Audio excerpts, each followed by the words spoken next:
ఇక్కడ అందరికంటే ప్రజలకి ప్రతి ఒక్కరికి అర్థం కావాల్సింది ఏంటంటే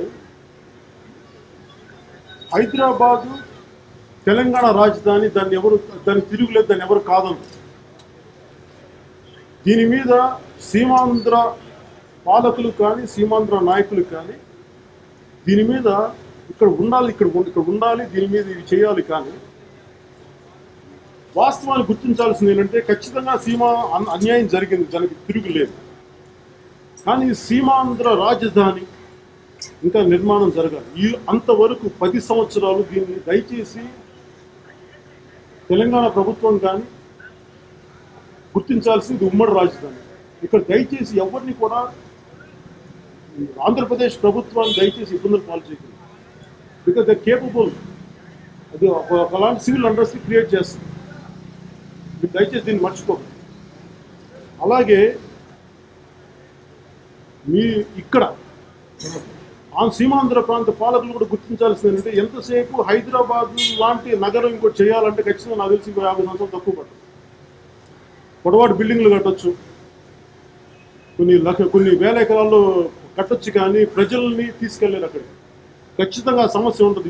ఖచ్చితంగా తక్కువ 25 సంవత్సరాలు పడదు. ఈ అన్యాయం ఖచ్చితంగా ఆంధ్రప్రదేశ్కి జరిగింది. కానీ ఈ అన్యాయాన్ని మీరు దిగమింగుకోవాలి. వేరే దారి లేదు. You have to stop claiming rights on Hyderabad. మీరు గుర్తించాల్సిందల్లా సీమాంధ్ర ప్రాంత ప్రజలు, సీమాంధ్ర పాలకులు గుర్తించాల్సిందల్లా కేంద్ర ప్రభుత్వం, యూపీఏ ప్రభుత్వం, అప్పుడు ఎన్డీఏ ప్రతిపక్షం, మీకు ఖచ్చితంగా అన్యాయం జరిగింది. దీంట్లో అనుమానం. కాకపోతే వాళ్ళు చేసిన అన్యాయానికి ఇక్కడ కూర్చొని ఇక్కడ రాజధాని వచ్చిన తర్వాత దీని మీద గొడవ పెట్టుకుంటే మటుకు ఇది అండర్స్టే తప్ప సమస్య పరిష్కారం జరుగుతుంది. ఫోకస్ అంతా అటు సైడే ఉండాలి.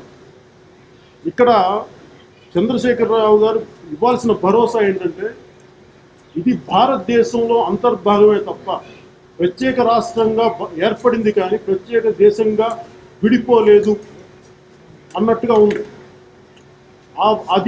ఆ భావన ప్రతి ఒక్కరికి తీసుకెళ్ళగలగాలి. అంటే బయట ఎందుకు వచ్చిందో, ఏ పరిస్థితిలో వచ్చిందో, ఎన్ని కారణాలు, మాటలు అదుపులో లేని మాటల వల్ల వచ్చిన సందర్భం తప్ప వాస్తవానికి అలాంటిది ఏమీ లేదు. నిజంగా నన్ను ముఖ్యమంత్రిగా మన నరేంద్ర మోడీ గారికి, ఆయన గుజరాత్ ముఖ్యమంత్రి అయినప్పుడు ఆయనకి ఒకటే మాట చెప్పారు, సార్ ఇది ఒక పద్ధతి పాడలేక విభజన చేశారు. మీరు కనుక దీన్ని ఇప్పుడు గుర్తించి ఫ్యూచర్లో దీన్ని చాలా జాగ్రత్తగా, సెన్సిటివ్ ఏరియా కదా, దీన్ని మీరు జాగ్రత్తగా చేయకపోతే కొలంబో తరహాలో, శ్రీలంక తరహాలో జాతి పోరాటాలు వస్తాయి. అది వెంటనే రాకపోవచ్చు, కానీ ఒక 15-20 సంవత్సరాలు పట్టొచ్చు. అంటే నాని పాల్కి వాళ్ళు చెప్పినట్టుగా ఒక సమస్యని, ప్రాబ్లంని చిన్నగా ఉన్నప్పుడు దాన్ని గోటితో పోయి గొడ్డలతో చేసినట్టు అవుతుంది. అంటే problem not solve leads to crisis, crisis not master leads to disaster. This is what Nani Palkhivala sir. ఇది కానీ మీరు గుర్తించకపోతే సార్, ఇది ఒక రోజున భారతదేశ సమగ్రతగా భంగం కలిగించే విషయం అవుతుంది అని నేను చెప్పినప్పుడు నేను ఒక భయం వెలబుచ్చాను ఆ రోజున. సార్ పోలీసులు కూడా కొట్టుకుంటారేమో నాకు భయం ఉంది సార్, అంత ఉంది లోపల. అంటే ఆ రోజున ఆయన చాలా విని అప్పుడు ఆయన మాట తెలుగు జాతి ఐక్యత జాతీయ సమగ్రతలో భాగమని అన్నారు. కానీ నాకు మొన్న నాగార్జున సాగర్లో ఈ జల వివాదం టైంలో పోలీసులు కొట్టుకోవడం చూసి అలాంటి సివిల్ అండర్స్ట్కి మనం ఎంతో దూరంలో లేవు. దీనికి బాధ్యత వహించాల్సింది నిజంగా ఇద్దరు ముఖ్యమంత్రులు. మీకు నిజంగా మీ మీద కేసులు ఉన్నాయి, మాకు అరెస్టులు అవుతాయేమో, మమ్మల్ని బెదిరిస్తారేమో అన్న భయాలు ఉంటే దయచేసి మీరు పాలిటిక్స్లో ఉండకండి, రాకండి. మిమ్మల్ని ఎవరు బలవంత పెట్టట్లేదు. దయచేసి మీరు న్యాయం చేయలేని పక్షంలో దయచేసి రాజకీయాల్లో రాకండి.